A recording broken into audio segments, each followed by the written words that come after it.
Hello everyone, এই মুহূর্তে আমার হাতে যে ওষুধটি দেখতে পাচ্ছেন সেই ওষুধটির নাম হচ্ছে ডেক্সামেথাসোন। এই ওষুধটি রোগীদেরকে দেওয়া হয় তীব্র অ্যালার্জি, তীব্র শ্বাসকষ্ট হলে, ব্যথা পেলেও এই ওষুধটি রোগীদেরকে দেওয়া হয়। এই ওষুধটির একটা সাইড ইফেক্ট হচ্ছে এই ওষুধটি সেবন করিলে ক্ষুধা বেড়ে যায়।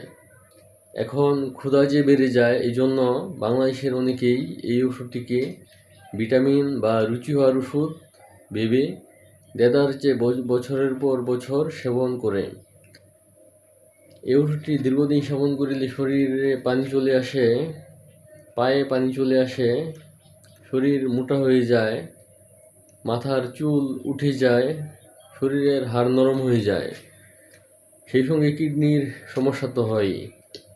তাই এই ওষুধটিকে যারা ভিটামিন বা মুখে রুচি হওয়ার ওষুধ ভেবে বছরের পর বছর দেদার চেয়ে সেবন করছেন, তারা এখনই এটি সেবন করা বন্ধ করুন। ধন্যবাদ।